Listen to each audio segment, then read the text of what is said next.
রমজানের দোকান খোলা থাকবে কি থাকবে না? রমজানের দোকান খোলা থাকবে কি থাকবে না? এখন আমি না আমি বলি এটা কিভাবে নিশ্চিত করতে হবে? আপনারা বলবেন যে এটা আপনাদের উইশ, যা থাকবেন আপনার কি ইচ্ছা। আমি আমার উইশ বলতেছি, আপনি কি আমাকে বলতে দিবেন? আপনি বলতেছেন তো, আমি মনে করতেছি যে এটা, আমি মনে করি সেটা আপনি মনে করতেছেন এটা স্পেশালাইজড বিষয়। আমি বলতেছি ভাই, এটা স্পেশালাইজড বিষয়। আমি মনে করতেছি এটা স্পেশালাইজড বিষয়, এবং এইটা আমি রাস্তায় খাবো কি খাবো না, মানে রেস্টুরেন্টে খাবো কি খাবো না, এটা স্পেশালাইজড বিষয়।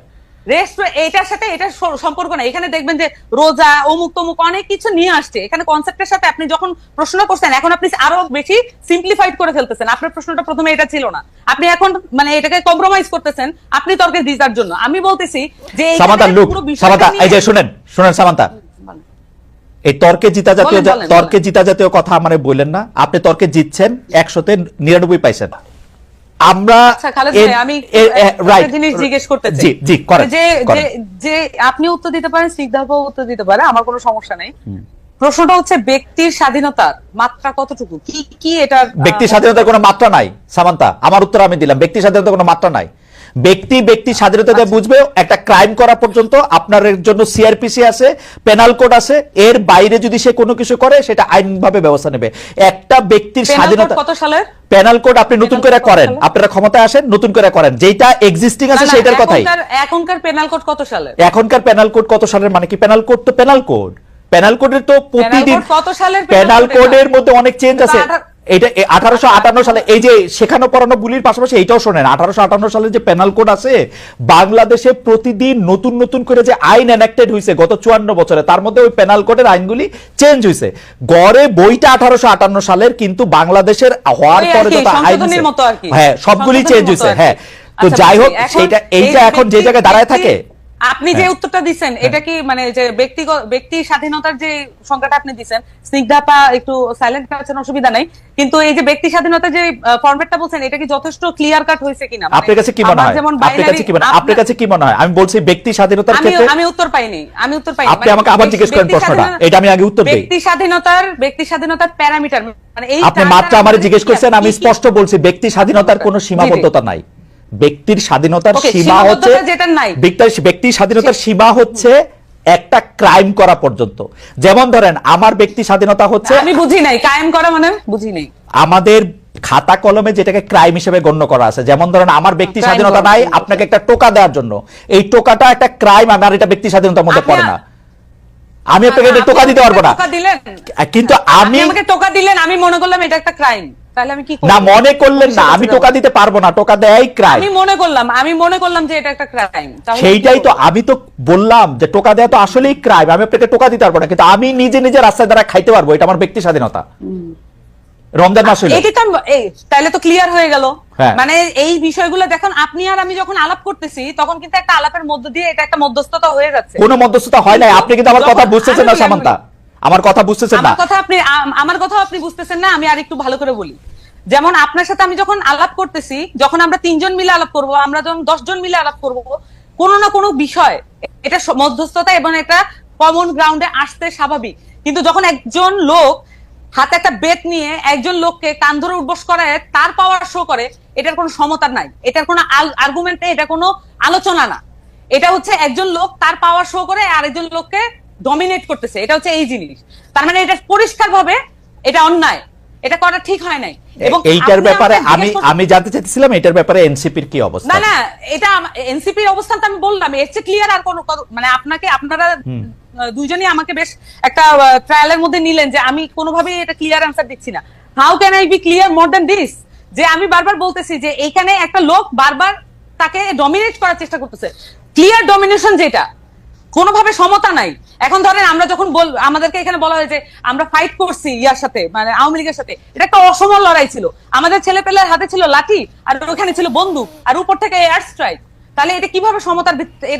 এটা তো লড়াইও না, এটা হচ্ছে পুরো খুন করার জন্য একেবারে আক্রমণ। তা এইটাও একই রকম একটা জিনিস। একটা লোক একটা পরিষ্কার সুন্দর জামা কাপড় পরা, পাঞ্জাবি পরা, এবং সে হচ্ছে লাঠি দিয়ে একজনকে বলতেছে, তার যে সামাজিক হায়ার অবস্থান সেটা সে মিসইউজ করে আরেকটা সামাজিক ভাবে লোয়ার অবস্থানে একটা খেটে খাওয়া মানুষকে, তার জীবনের গল্প তো কেউ জানে না।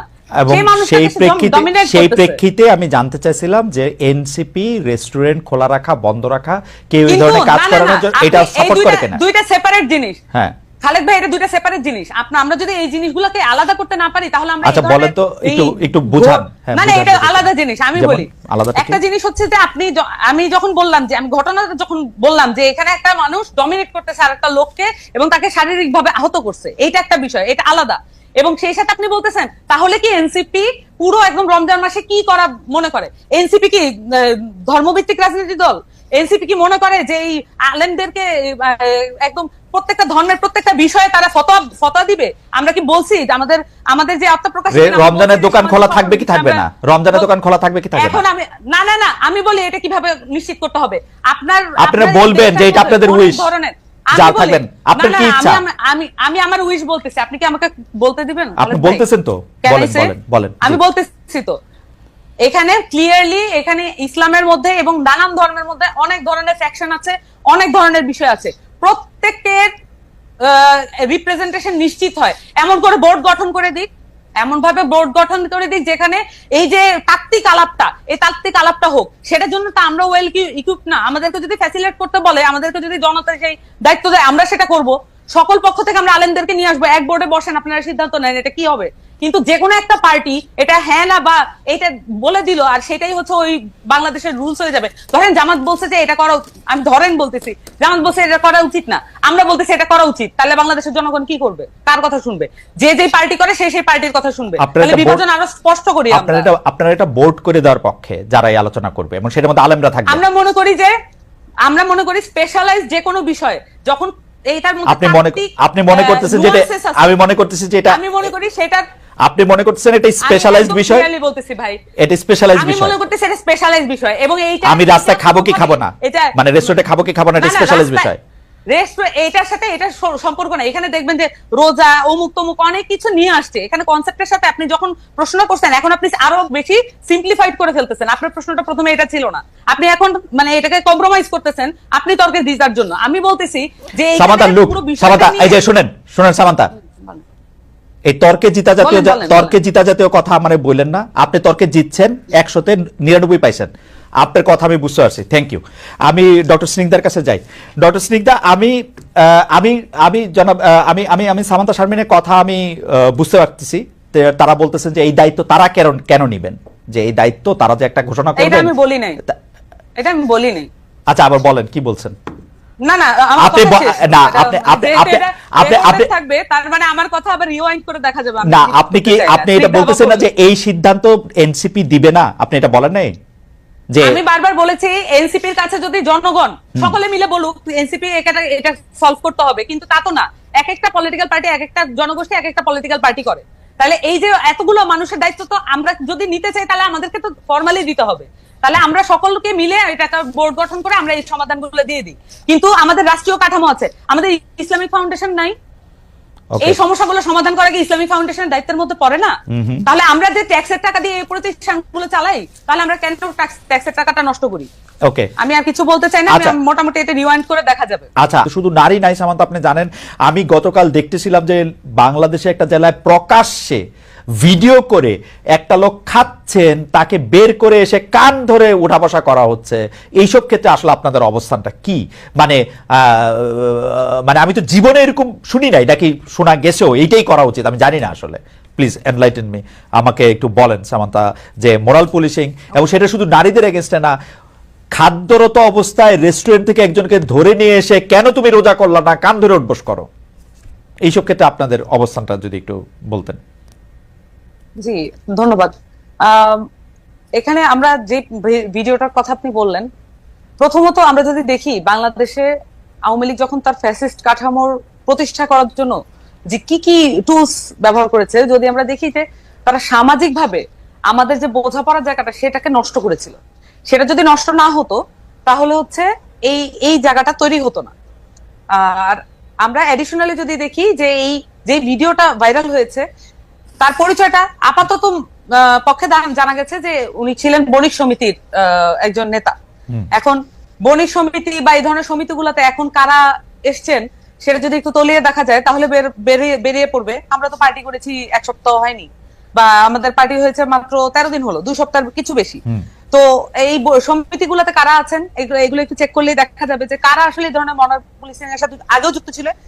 এই ধরনের ভিডিও কিন্তু আজকে নতুন না, আওয়ামী লীগের সময় অসংখ্যবার এই ধরনের ভিডিও আমরা দেখতে পেয়েছি, এবং এই ধরনের ভিডিওর মধ্যে দিয়ে এক ধরনের সামাজিক অস্থিরতা তৈরির জন্য এই ধরনের ভিডিও করা হয়ে থাকে বলে আমরা আমার কাছে বিভিন্ন সময়ে আমি যতটুকু ভিডিওটা দেখে যেটা আমি বুঝছি সেটা হচ্ছে যে ভদ্রলোক এটা করছেন তিনি দৃষ্টান্ত উপস্থাপন করার জন্য এই ভিডিওটা করছেন। আসলে এটা আমার কাছে মনে হচ্ছে উপস্থাপন করার জন্য এই ভিডিওটা করুক, উনি এই ধরনের কাজ করতে পারেন।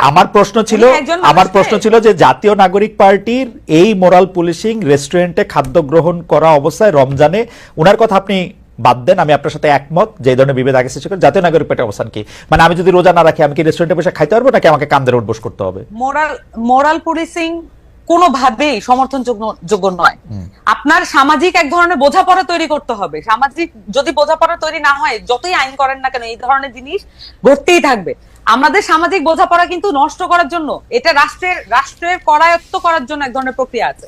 এখন আমি আপনাকে বলি, আপনি বলেছেন যে মোরাল পুলিশিং এবং যে পুলিশের যেই অ্যাকশন গত কয়েকদিন, আপনি এটাও প্রশ্ন করেছেন। দেখুন এখানে আমাদের মুভমেন্টের সাথে, মানে এই যে আপরাইজিং এর সাথে যুক্ত অনেকেই কিন্তু গতকাল গ্রেফতার হয়েছেন, এবং এটার মধ্য দিয়ে পুলিশকে আমরা কিভাবে দেখবো সেটা কিছু, কালকে কিন্তু 2টা ভিডিও এসেছে। এক হচ্ছে যে গত পরশু 2 দিন ধরে, যে এক হচ্ছে যে 12 জনকে গ্রেফতার করার পূর্ব মুহূর্তে, গ্রেফতার করার আগের যে প্রেক্ষাপট সেটা নিয়ে অনেকগুলো ভিডিও এসেছে, এবং সেই সাথে একটি ছেলেকে ঘাড়ে ধাক্কা দিয়ে পুলিশ প্রিজন ভ্যানে তোলা, এবং তার একদম ভিডিওর মধ্যে স্পষ্টভাবে তাকে তার অন্যায়ের অধিক শাস্তি দেওয়া, মানে অধিক শাস্তি দেওয়ার অ্যাপারেন্টলি, যদিও এটা আদালতে প্রমাণযোগ্য হবে, কিন্তু অ্যাপারেন্টলি অধিক বল প্রয়োগের মাধ্যমে পুলিশ কর্তৃক গ্রেফতার, এটাও তো আমরা আগের রেজিমে দেখেছি। তাহলে আমরা তো এখানে চেঞ্জটা ওই অর্থে পার্টিকুলার ইস্যু ধরে যদি বলি, এই অর্থে কিন্তু আমরা এই সেকেন্ড ভিডিওর ক্ষেত্রে আমরা দেখতে পাইনি। আবার প্রথম ভিডিওর ক্ষেত্রে আমরা যদি দেখি যে প্রথম যে ঘটনাটা ঘটেছে, যে শাহবাগের থেকে তারা চিফ অ্যাডভাইজারের বাসভবনের দিকে বা ওই কোথাও ওই দিকে যাওয়ার তারা চেষ্টা করছিলেন, কিন্তু এখানে আমরা যদি দেখি ধর্ষণ বা এই ধরনের নারীর নিরাপত্তা, এটা একটা খুবই জনগুরুত্বপূর্ণ মানে ইস্যু। সেটা নিয়ে নানান পক্ষের সাথে আমাদের যে আলোচনা তৈরি করার যে স্কোপটা আছে, এই মুহূর্তে রাজনৈতিক যেই স্কোপটা আছে, সেইটাকে আগে কখনোই ছিল। আমরা এখন চাইলে সকল রাজনৈতিক দল, সকল যারা রাজনৈতিক পক্ষ এবং যারা এনজিও যারা কাজ করে, তাদেরকে নিয়ে কিন্তু এখন একটা জাতীয় ঐক্যমত্যের জন্য, আমি কমিশনের কথা বলছি না, আমি বলছি জাতীয় ঐক্যমত্যের জন্য এখন একটা সুবর্ণ সুযোগ আমাদের সামনে এসেছে। আমরা এই সামান্তা, আমি 2টা বিষয় আপনাকে একটু আলাদা আলাদা প্রশ্ন করি। প্রশ্ন নাম্বার 1 হচ্ছে এই মোরাল পুলিশিং নিয়ে আসলে জাতীয় নাগরিক পার্টির কি অবস্থান, মানে আপনারা কি রমজানে মানে হোটেল রেস্টুরেন্ট সব বন্ধ রাখার পক্ষে, কেউ যদি খায় তাহলে সেইটার থেকে বের করে নিয়ে এসে কান ধরে উঠবোস করার পক্ষে?